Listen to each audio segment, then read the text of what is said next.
Today we have Baeth Davis joining us, so we're so excited for that. Let me give you a little bit of her bio for you so you know who is on the show today. So Baeth Davis is known as the Dr. Purpose and the intuitive purpose catalyst to global leaders, especially the ambitious healing artist entrepreneurs. Using her intuition and 23 years in business, she helps you unleash your life purpose. So we're really excited to have her on the show today. We will cue the theme song and then we'll bring her on. Listen, there's a lot to learn when growing and scaling your business. That's why we created the Business Choreography podcast, where we talk about choreographing your marketing, operations, and sales into dynamic systems that increase your revenue and your impact. We'll explore solid business principles and discuss all things that make businesses dance to success with clarity. We'll help you figure out where the holes are in your business and what you can do to fix them. Think of us as your official business choreographers, aka your insider growth strategists. Remember, your choreography matters. Welcome to the Business Choreography Podcast. Baeth, it's so exciting to have you here. We have been looking forward to this for a while. So I know. Hi. I'm really glad to be here. It's an honor. Thank you. Awesome. Yeah, so excited to have you. Well, we're excited to dig into your business and the behind the scenes and just help our audience, right? Help our audience with all the amazing things that you're doing, and it's going to be a lot of fun. So we're going to start with this. We love to ask all of the people who we interview about their rabbit hole moment. In the intro, we talked about going down that rabbit hole. And for us, you know, we got introduced to ClickFunnels and to Russell Brunson. Not sure if you're familiar with that, but a lot of our listeners are.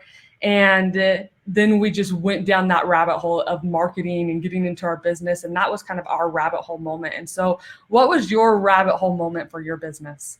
Oh, that's a great question. And, you know, a little name dropping for you. I used to be in the same mastermind group as Russell. Oh, awesome. And Ryan Dice and all those guys. I'm not wired like those guys. So I'm more the marketing messenger for the person who wants to have some systems, but keep it simple. Yeah. The thing is, I have 3 webmasters, so I don't build anything myself, you know, at this point because of the rabbit hole. So I'll tell you about that. I had started my business in my late 20s.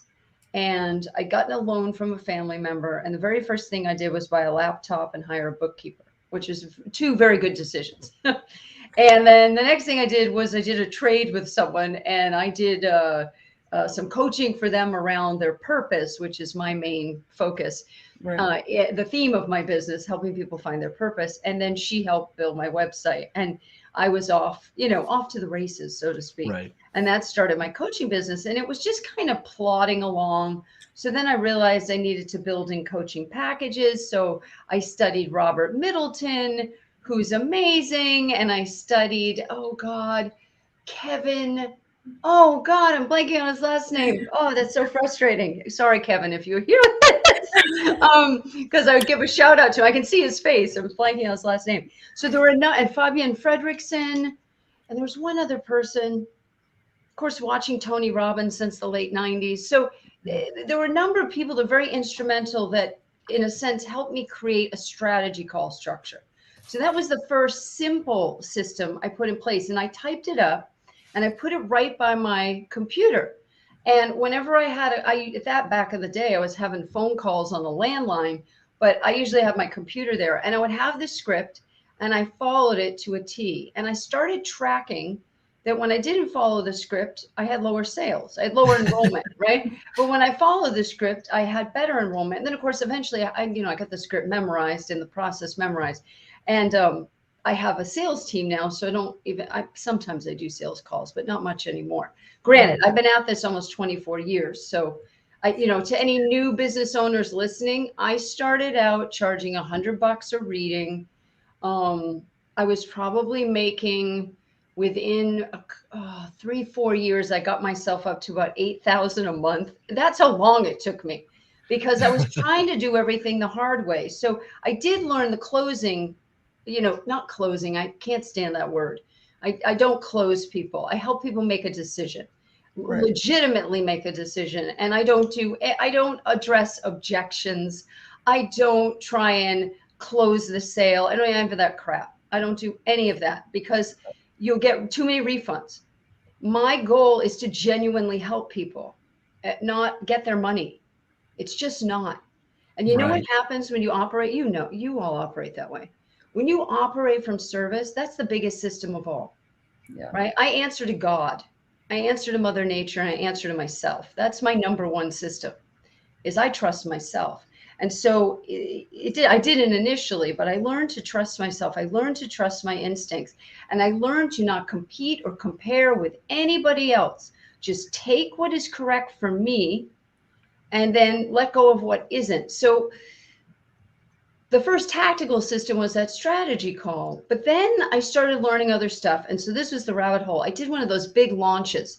You know, it cost me, I don't know, 150 grand. And I made professional videos, and there were like 1,800 emails. I'm exaggerating. And, we did our first launch, the company, and I say we because I have a team, right? It wasn't just me and my affiliates. We did our first real official kind of, you know, what's it called? Product launch formula, Jeff Walker product launch formula launch in 2010.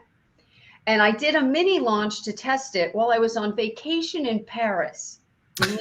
Yeah, I took myself and my husband on a $12,000 2-week vacation to Paris because the business was doing really well. I said, let's go to Paris. He's like, all right. And he was helping. He had his own business at the time. He's my ex-husband. We're good now.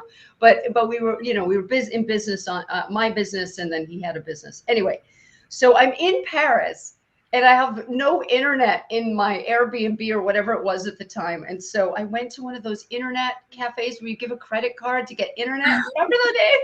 You like pay at the internet cafe. So I found all the internet cafes in the neighborhood. I found the closest one, and I went down there to check my stats, and I made 50 grand in 1 week doing a mini launch, just myself, of this product. And I was like, ooh, this has legs. So then I reached out to 10 affiliates, and we did it. And I just remember being so exhausted at the end. And we grossed about 350 grand, which was lovely. But about 70% of it went to affiliates and expenses. And I was like, I could get 3 private coaching clients for this. Like, this is, I don't know if this is the best use of my time. I don't know if I really am a product formula person. You know? So that I was so overwhelmed. And I thought to myself, I don't know if this is quite what I'm supposed to do. And then I learned about this thing called an affiliate manager, which is a system in a person. So the best system there is other people. And in my coaching at Glaser Kennedy, you know, the marketing school where I met Russell and Ryan Dice, and oh God, there was one guy in our group, I'm blanking on his name. He had 2 million people on his email list. And often I was the only woman in the room. So I learned all this stuff about marketing, and I learned all this stuff about complex funnels and all the rest of it. And I still don't do hardly any of it because I don't care. I don't care. I don't want to do it. So my ultimate system is answer to yourself. My ultimate system is design your business around yourself. Now, someone like Russell Brunson, who I know personally, he's a friend of mine. Russell has a very special brain that very few people have. Okay, so they try to be like Russell. He's an Olympic champion, you know, Olympic level wrestler. He's that guy. He's that guy that's like, I'm going to go to the Olympics, or, you know, I'm going to build a wrestling studio. And then he does it. I don't even know how he does it. He just says it. And then, you know, I'd see him 3 months later. Oh yeah, we bought the building and the equipment's there. I'm like, Russell, what? So yeah, I'm like, okay, good for it. I would just watch him in awe, just say, you know, I'm going to build a mountain, poof, and there'd be a mountain. So I think, and then I'm going to climb it in 2 hours, you know, and hi, this is Russell reporting in from the top of Mount Everest. Yep. It only took me 2 hours to get up here. No, I climbed myself. I had some Sherpas, but he's that guy. So So the main thing I'd say to everyone watching, what's your main listener viewer to your podcast? Are they, how long have they been in business? Do you know? They're newer in business. Yeah. Newer in business, right? So I'm going to frame all my answers to me starting out in business, because it's 24 years ago, right? And so one of the challenges I learned from Dan Kennedy is this. He would say to the group, he'd say, one of your he's very direct, one of your problems, and I call him the creature from the Black Lagoon, which I think he would appreciate, Right. one of your problems, one of your problems is you all try to have your client come to where you are instead of being where your client is, something like that. And I was like, he's right. You have to meet the client where they're at, what the conversation in their head, their worries, their concerns, their fears, right? You're going to start there with the worries and concerns and fears. And then what are their desires? What are their goals? Where have they failed in the past? Where have they succeeded in the past? All those different things, and really meet your ideal client. Now, my clients, most of them aren't beginners. They aren't. So they've been in business for a while. But if most of your demographic are people saying, oh, I have an idea for a business, or they've been in business, 1 to 5 years, I have found it's helpful if I'm speaking to someone in that phase of their journey to bring myself back there, to remember all the trials and tribulations of what I went through. So for me, the rabbit hole was, I'm not techie and I don't care. Yeah, right. And I have permission to just not care about being techie. Right. Because Russell and Ryan Dice are techie. They are. They have techie mathematical brains, and everything's math after all. And Dan and Bill Glazer, who originally worked with Dan Kennedy, they partnered, and then they went their separate ways. He would always say, marketing is math. And as I've learned through my life, everything's math. It is. Everything's math, and everything's love. And you have to put the best system is to put self-love and love of others through giving your gifts and service. And I mean this 100%. I'm not saying this because it sounds nice. It is the keys to the kingdom.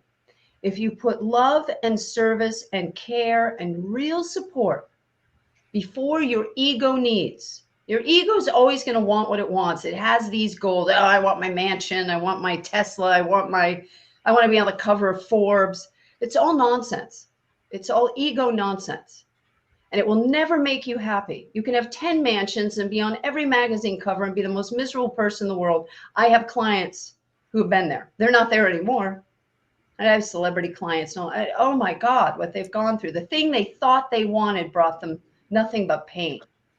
So I'm not saying those things are bad, but they cannot be the goal for you to have long-term success in a business, because the entire point of a business is not to make a profit, although you need to make a profit. You do to stay in business. It's a function of the business to keep the resources moving.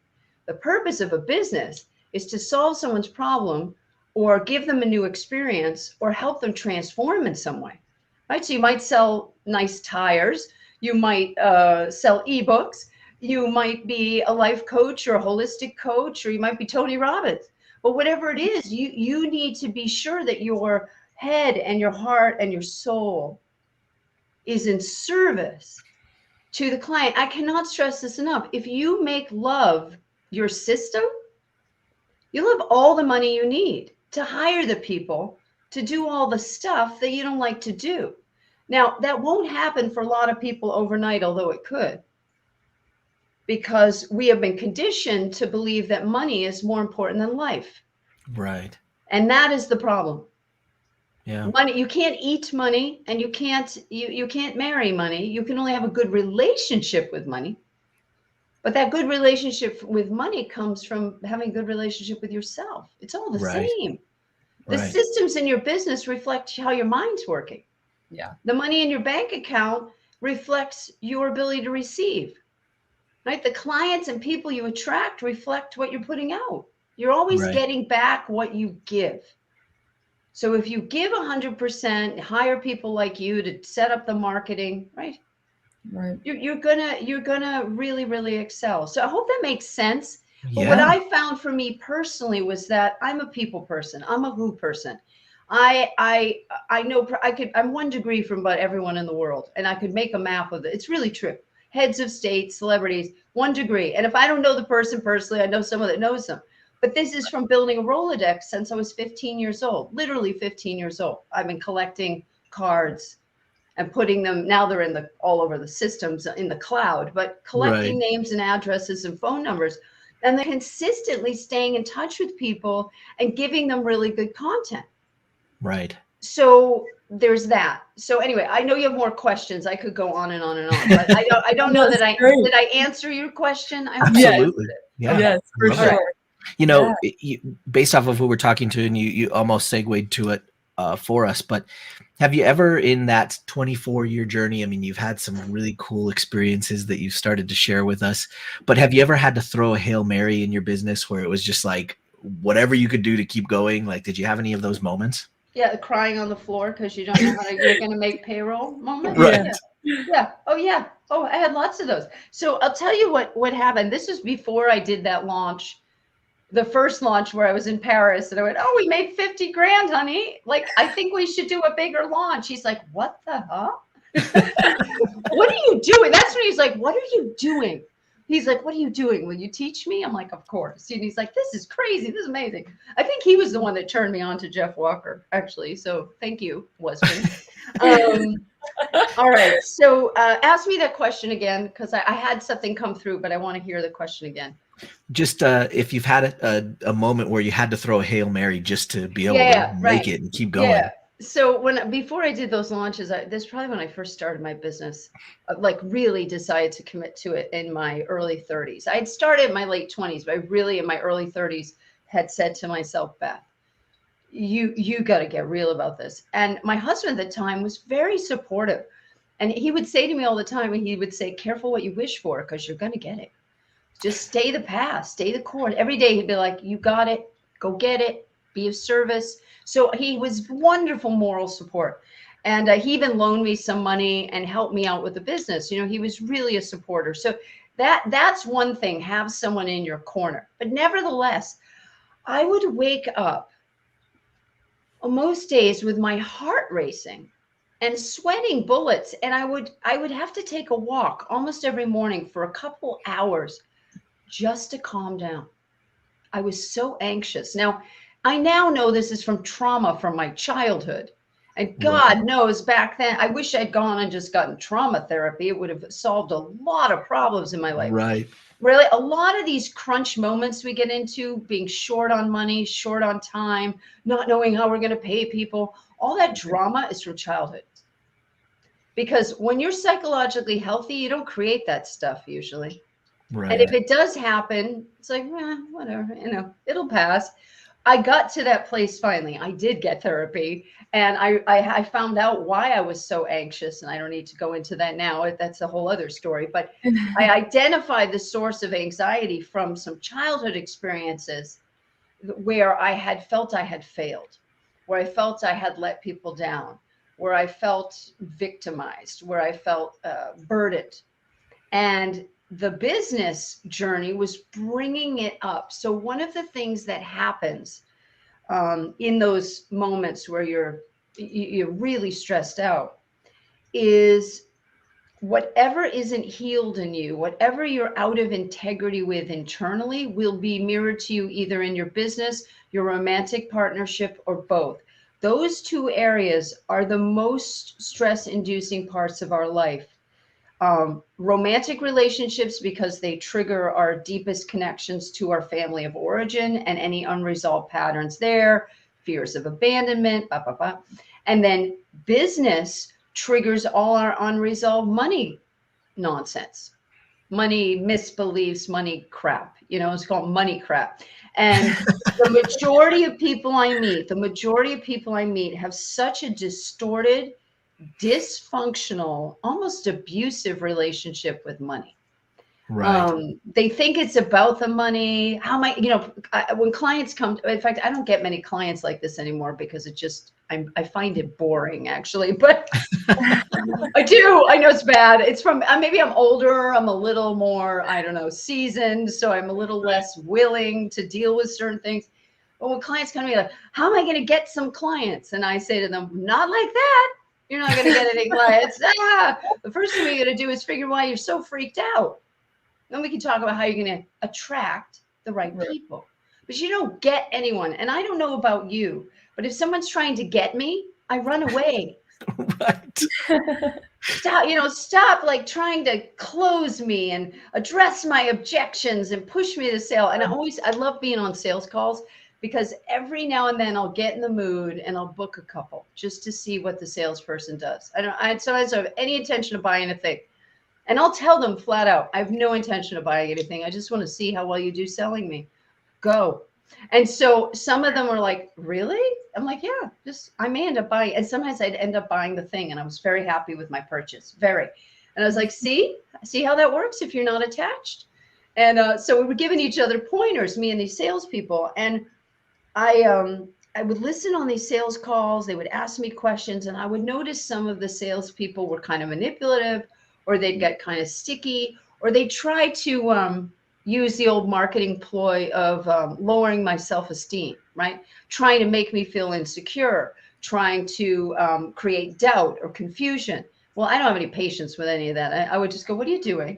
They're like, what do you mean? I'm like, just talk to me straight. I don't have time for these games, and they're like, whoa. I'm like, I don't think you ought to do this on sales calls personally. Is this what how's your closing rate? And they'd be like, oh, my closing rate's like 20%. I'm like, this is why. Do you want to get to 50%? They start laughing, conversation. So I always want to help people, but I also want to learn other techniques. And then of course I'd have sales calls where the person was so clearly interested in truly helping me solve my problem. Right. And that goes a distance. When you can tell Right. someone's listening, they reflect back to you what they heard, because they probably took good notes. They wrote down notes or typed notes, or they may even told me I'm typing notes. If you hear me typing, they'd reflect it back, and then often would offer me free coaching. Like whether or not they say something like, I'll tell you about our program, or I'll tell you about our offer in a moment, but I have 2 or 3 suggestions for you. Would you like them? And I was like, oh yeah, sure. Well, you could do this, this, and this, or you've got this problem, you could do this thing, and you could, whatever. But they give me like 3 things that were actionable. And I was so impressed by that, the generosity of it, right? Right. And so that's one of the ways in which I really learned how to connect with people in my business. Now, did I answer your question? I don't know if I answered your question. I feel like now I'm down a rabbit hole. Okay, my rabbit hole of blah, blah, blah. What was I talking? This is age. I'm telling you. I just forget.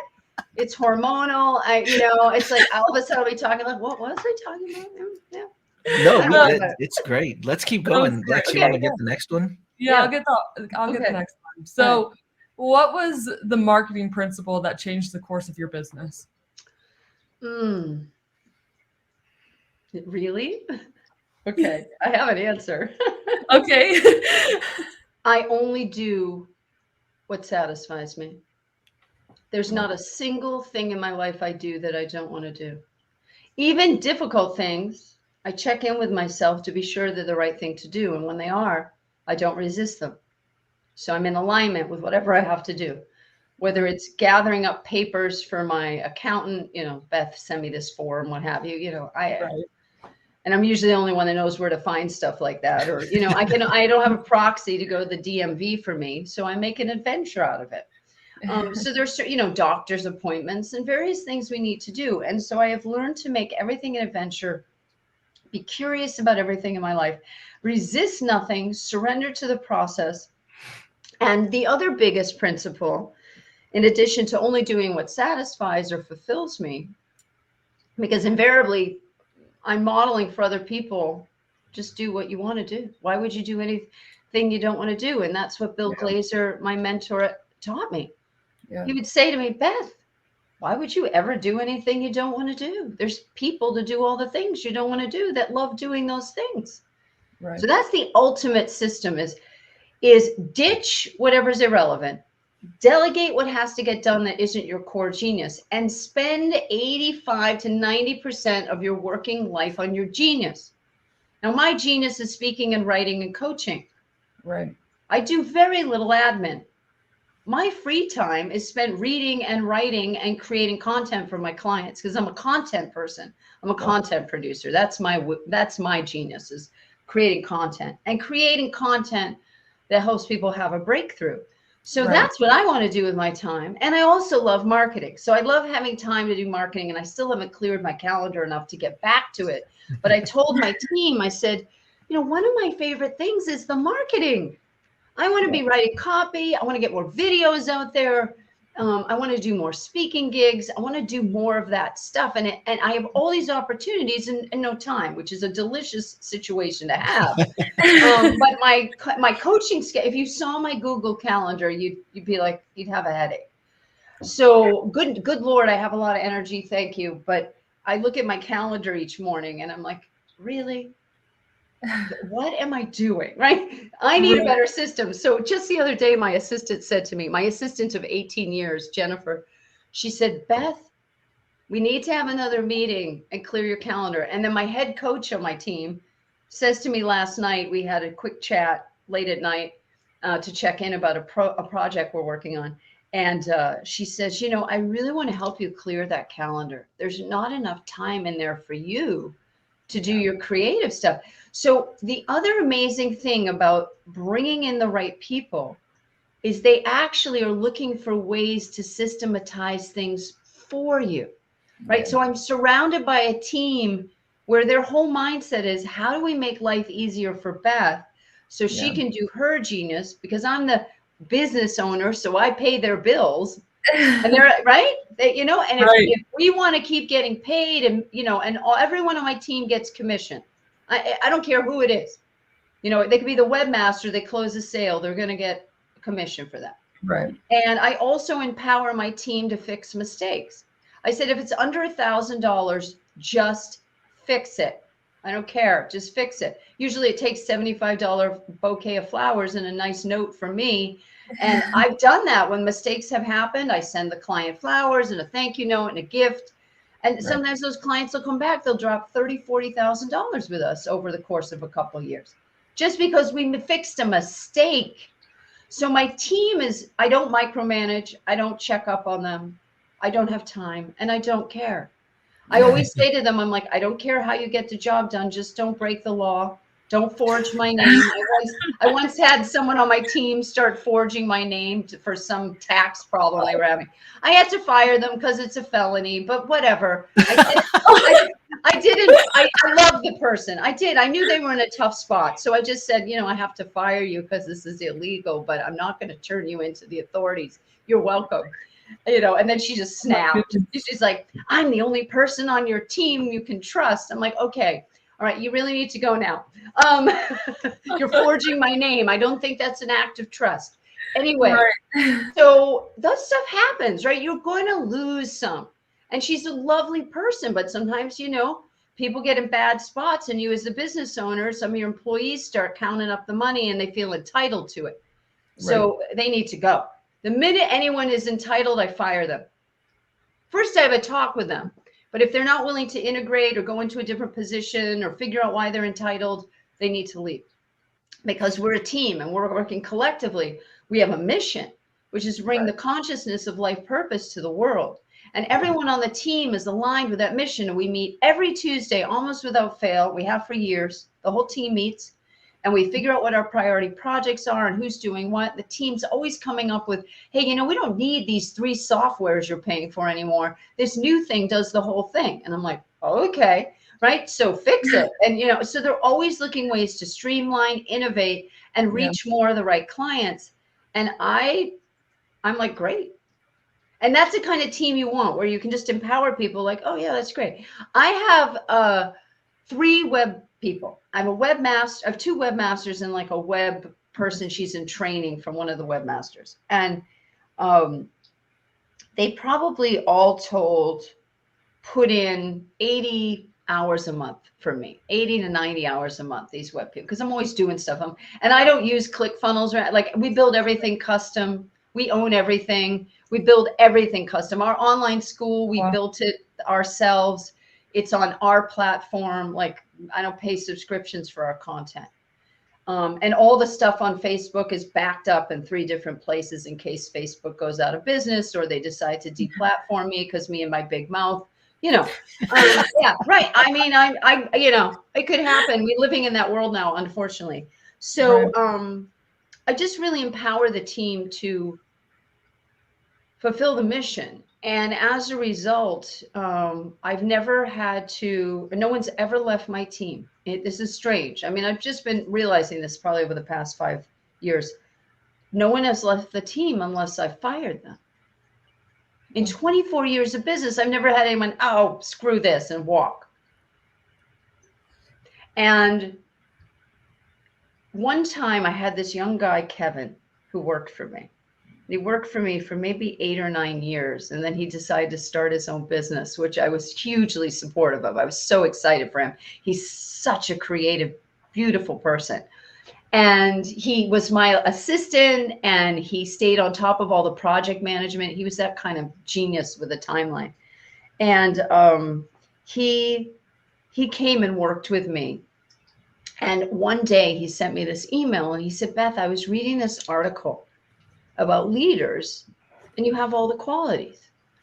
And he attached the article and I read the article and I thought to myself, oh, this is something you just have or you don't. Not everyone is built to be a leader. It's facts. They're not. And the fact of the matter is there's way less leaders than followers because everybody can't be a leader. Then who's, you know, and nor do you have to be a leader. I never wanted to be a leader ever. I still am like, oh, it's so much responsibility. People are constantly projecting nonsense onto you and telling you how to do your business, right? Run your life and, you know, and trying to, I always say to people, give me unsolicited advice. I'm like, well, do you think you could do it better? Would you like to take over? You be my guest. Go ahead. I'm not paying you. It's a free job. It's an internship. But if you think you can do it better, go ahead. And they're like, oh, never mind. I'm like, I thought so. Yeah. See ya. Right. I pay my coach, my business coach is $500 an hour. You know, I had a coaching session with her on Saturday and I had to PayPal her $1,500. You know, I get real help for me. So some of those qualities of leadership are being able to hold a vision, empowering people to take leadership of their work, not micromanaging people, not getting upset about mistakes. Like if someone makes a mistake, I'm like, good. What did you discover? Who cares? Like, oh my God, the email has the wrong link. I'm like, great. It's another opportunity to communicate with our community. Great. Fix the link. Who cares? Right. And that's really my attitude. This isn't brain surgery. It's fun. Business is supposed to be fun. Business is a creative adventure to expand your soul and to serve other people. That's its entire point. And business, if you're stressed in business, it's just showing you all your own dysfunction that you need to clean up. You do the inner work and the business gets easier and easier and easier and easier until it becomes magical. Right. And you're in that phase. And magic is you're being of service. It's all lining up, not overnight, right? I've been in business 24 years. So to other people, it's like, oh, it's so easy for you. I'm like, oh my God.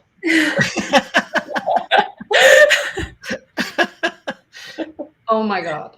So, you know, the joke was in the Glazer Kennedy group. Oh, I'm remembering this joke. So the guys would all be in a circle and they'd, you know, as soon as I came in the room, they'd start talking about their emotional issues. It's like wherever you go, there you are. And they'd be in the hot seat and people would be sharing. And I'm like, I think you need to spend more time with your wife. That's my feedback. And the guy would start crying. Oh my God, he would start crying. I have the same. I'm like, well, if you want to see me on break, I can tell you what you can do so your wife will never leave your side. I mean, unless you want her to.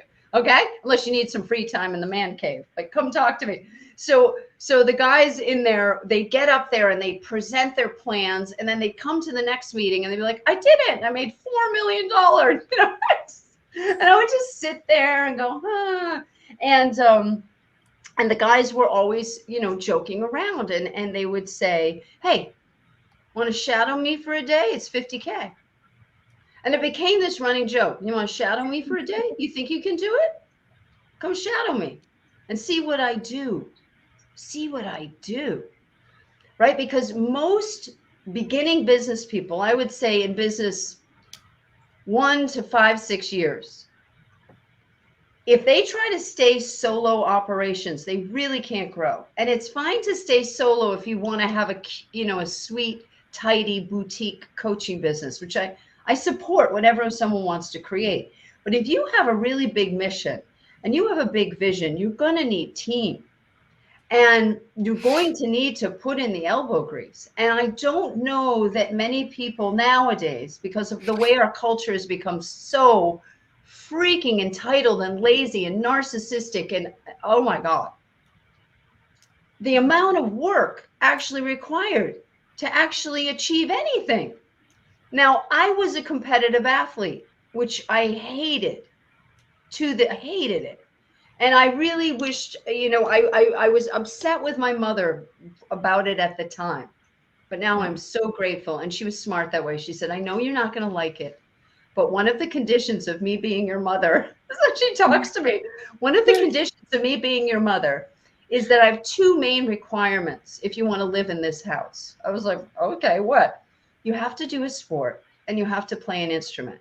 And you might hate it, but you will thank me later. Because it isn't really about how you play the sport or even how you play the instrument. It's about how you play life. And you need to learn to deal with competition. You need to learn to deal with difficulty, and you have to learn to deal with repetition, because the only way you get better at anything is drills. Drills. And then one of my mentors and friends, Suzanne Evans, who you're probably familiar with, of Driven Inc., she's a business coach. And she would say, success comes from doing the same tedious things over and over and over till you hit the mark. And then putting systems in place to, take away the tedious things that can be handled by a system. But it's really true. And so I would say to the beginning business person, if you don't want to lose your mind, you have to start by putting all your vacations in your calendar first. That's a system. Don't work 7 days a week. That's mental and insane. And I can tell you that's how you die young. It is. It gave me cancer. The stress of working. And I love to work. And I had other problems. I found out I had some genetic issue that they finally have solved. Thank God. But it didn't help because genes have on-off switches, right?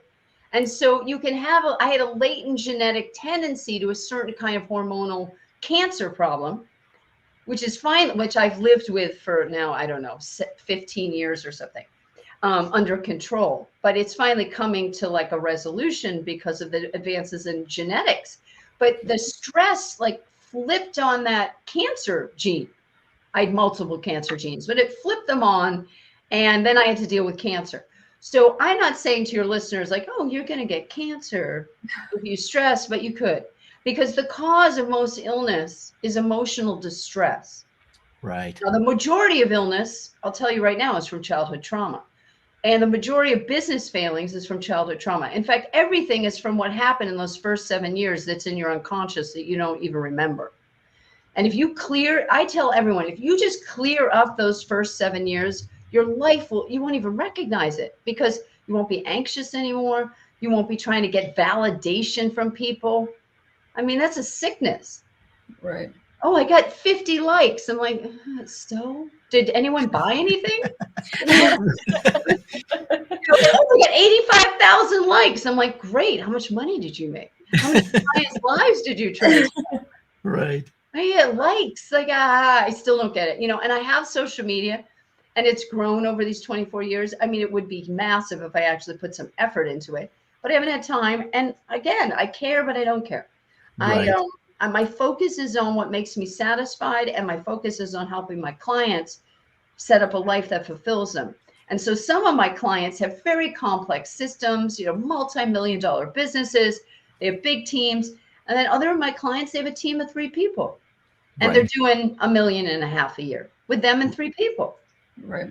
Right? So the real system is you. And the system's built into your body. And that's the work I do with people is I show you the genetic structure of your business, which is built into your DNA. And everybody has a different business structure. And then you know what it is, and then you know what to build, and then you're not wasting time. I mean, I've had clients like Russell Brunson. They need a very different kind of system set up than Right. someone like me. I use the technology because it saves a lot of time, but I'm not always, oh, how do we innovate? How do we innovate? How do we innovate technology and funnels? And, oh, how many people click the replay? Right. I don't care. How many people click the replay? Oh, that's good. Okay, well, we'll use that version of the video. Great.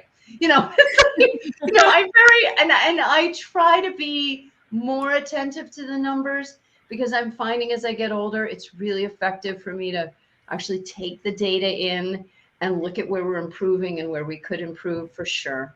But, I think a big part of success, that one of the biggest parts of success in the world, is that you're at peace with yourself. Because Right. the most and that's what I felt with you, Michael, the first time we interacted. It's a very special quality, and it's achievable for anyone who wants it. But the quality is being so at peace with the fact that this entire journey is a cosmic joke. Right? And we're all going to die. You're all going to die, but you're eternal, because your consciousness goes on. This is a proven fact. Your consciousness is actually matter. It's actually molecular. It actually leaves your body when you die. This has been proven scientifically. So religion and science say the same thing. Life, death, life cycle. And so it's this weird paradox. And I was just sharing this with my clients recently in one of our group calls, that you have to kind of hold the opposites all the time. For example, inside of you, you have a demon and an angel. Heaven and earth are inside of you. And which one are you, like the story of the wolf, which one are you feeding? The bad wolf or the good wolf? What are you feeding? The demon or the angel? Because they live inside of you. So in the same way, you kind of need to hold that it's very serious. And it requires a lot of commitment and devotion and intention to grow a successful business. And you really have to feel some uncomfortable feelings and have difficult conversations. And you really have to be willing to live in a vibration of truth, which is uncomfortable until you get used to it. Real truth, like soul truth, which doesn't mean just telling everybody everything, but timing, everything, timing, waiting, getting to know people, not pushing things, not forcing results, trusting, surrendering to the process, and being very, very committed and serious about your success. So that's one thing you got to hold. But the other thing you need to hold is it doesn't matter. It just doesn't matter. Who cares? It matters so much to you for the development of your soul. Right. Right? That's what matters, is the development of your soul. That's the most important thing to you. But like, what happens? One day the earth isn't even going to be here. The sun's going to die out. You know what I mean? Like, we're so attached as humans. We think we're gods, we think it's absurd, like, oh, it's the humans. We're going to live forever. And we're this. And I'm like, oh, it's all ego nonsense. A little speck of dust in an infinite universe that doesn't care one way or the other what you do. It's up to you to make the meaning in your life. You make that meaning. You make things meaningful. And when your life is deeply, deeply meaningful, important, and fulfilling to you, everyone around you picks up on that. And you know what? They're vibrational. They're going to have one or two reactions to you. They're going to say, ooh, I'd like some of that. Right. She's so calm. Michael's so calm. Lexi's so calm and knowledgeable and supportive. I want to be around people like you. Or they run in the other direction because they, in some level, know, oh, I'm not ready yet. Right. And that's all. I'm not ready. It's okay. Haven't you not been ready? How many times have I not been ready? And sometimes I ran away and it was totally the right thing to do. And I dodged a bullet, as they say. I dodged hopefully a rubber bullet or a paint gun bullet, but nevertheless, I dodged the paintball. And then other times it's like, oh, I really blew that. That was a great opportunity that I said no to out of fear. Right. And had I just waited, and surrendered to the process and felt my feelings and done my homework, I wouldn't have run from that. So to me, the real spiritual evolution for the business owner is holding on the one hand that this is very serious. Because when you die, your soul goes back into the field. And what kind of consciousness are you contributing to the evolution of the universe itself? Now, that's the stuff I think about. I want to be a contribution to your evolution and the evolution of life itself in the universe. Right. And I have no idea how that'll look or if I'll even succeed in this lifetime. But I was thinking just last night before this interview, I was thinking to myself how, this is so funny. I was just thinking this last night. I was thinking about how I just started my business all those 24 years ago. And I was thinking, I'm so glad I gave it a shot. Yeah. I just went for it. And so I tell my clients, I'm like, just put one foot in front of the other. Keep moving, keep going, go. Don't stop, don't look down, go. And you get tired, take a nap, take a vacation, and then get back up and go. Right, that's it. and don't get in your head about it. Don't get into other people's drama. Men don't seem to do that as much as women. Men have their own competitive, right? Just to talk about the genders, and I'm totally generalizing, but my observation of men in business is they can get really hard driving and competitive, and I gotta kill the competition and killer copy, and we killed it. I'm like, oh my God, like go over there, soldier. That's great, but that's not how I'm not here to kill anything, okay? Go over there. And then you have women who are like, oh my God, did you see how she's dressed? And oh, can you believe she showed that much cleavage? And who does she think she is with those red fingernails? And oh my God, ladies, knock it off. You know, the women are like dragging each other down and being competitive because women, this is a true thing with women. This has been psychologically studied. It's called the power dead even rule. So if the women are at the water cooler, and one of the women shining and someone says, hey, Sally, what happened yesterday on your date? Oh, he proposed. Look at my ring. And it's this giant thing or something. And the other women are like, oh, that's nice. But the single ones are jealous. Right. So next thing Sally knows, her project gets sabotaged. She doesn't get the promotion. That's the crap women do. Toxic masculinity. Yeah, toxic femininity. They both exist. Right. Toxic masculinity is, we see it on the news every day. Certain world leaders who should be nowhere near an army, doing their thing. And then you've got toxic femininity, which is, toxic masculinity in business is that killer, kill the competition. I'm like, what competition? What are you talking about? There is no competition. It's a made-up concept. What are you doing? Yeah, there's competition in a race and it's for fun. It's a game. That's why it's called a game. A business is a game. And guess what? Life's a game too. And the game isn't to beat someone. The game is to improve your own personal best. That's the game, is to be a better you. So there's nobody out there. There's nothing to compete against. So that's toxic masculinity in a nutshell. It's just ruthless killer competition. And then the toxic femininity in business is this manipulation, subterfuge, passive aggressive gossip, nonsense, taking people's inventories, judging people, all that. And so I really encourage, business owners starting out to do two main things.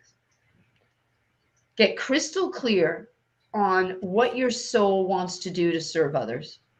Right. That's the first thing. And then number two, and really the other, they're both so important. I mean, I could go on and on, but I'm thinking the two most important things, right. Know your purpose, know your life's purpose. It's the only game in town. It's in human design, it's the only fight there is for your purpose. There is no other fight. All the other fights are nonsense. What are you fighting for? Why are you fighting with anyone? Right. I don't fight with people. Why? Like if people want to fight with me, they're just trying to off some tension or something. They are. They're like, oh, Beth, well, I think, blah, blah, blah, blah. I'm like, well, do you feel better now that you got that off your chest? And they're like, what do you mean? I'm like, I'm not going to fight with you. This is your deal. You're the one that's upset. I'm not upset. I'm fine. So Sometimes I get upset, but I'm not upset. So know your purpose. And then the most important thing, number 2, is the people you choose. The people you choose. You must surround yourself with people who not only get the vision, but whom you trust and who trust you, and who are experts in the role you put them in, especially starting out in business, because you don't have a lot of resources to train people. So when you're first starting out, I recommend getting an expert copywriter or an expert Facebook ads person, or whatever it is you're needing for whatever campaign or project you're working on. Get the right expert help, because actually in the beginning, that'll save you a lot of time. But then as you move along, you may find that some of those things you've delegated, you actually really love doing yourself, or you have people on your team that say, hey, I want to take ownership of that. Give it to me. Okay. So that's what I would say. Number 1, you have to know why you incarnated. You need to know your mission and your purpose. And obviously I can help you with that. And number 2, right, that's what I do. And number 2 is surround yourself with the people who are going to help you grow your business. Because as Bill Glazer also repeatedly said to myself in the group, he would say, the true way to build wealth and generational legacy wealth is through the gifts and efforts of other people. Right. You cannot build your empire by yourself. There's no way. Right. I mean, I have now 14 people on my team, and I'd say 7 of them, they have almost full-time jobs trying to get all the stuff done for the company. Right. And when I first started out, I did every single job. I taught myself copywriting. I taught myself sales. And I'm really glad I did. It took me, 3 to 5 years. I learned all those skills. And I'm not saying I don't know that I would do it again. Now with what I know, you know too much. I would just get another credit card and hire people and take the risk. Right. No, I would. I mean, I spent, I borrowed $300,000 from PayPal. The SBA's given me hundreds of thousands of dollars. I've used credit cards, like whatever it takes to get going. Right. And thank you. I would always say thank you to I love the credit card companies. Thank you. That's amazing. I love that. Right? So that's really my, So I know we're at time. I have to go to another call. So absolutely. Well, we are excited to be able to direct people to you. We'll put any links that you'd like underneath, and everybody can find their way to you. And I hope that they go and look you up. If Beth is calling to your soul, then go check her stuff out and go see what she's doing. Let's see how she can help you. And we will see you guys on the next episode. Thank you so much for joining us today, Beth. Thank you. This is a pleasure. And congratulations to all the business owners out there that are working with you.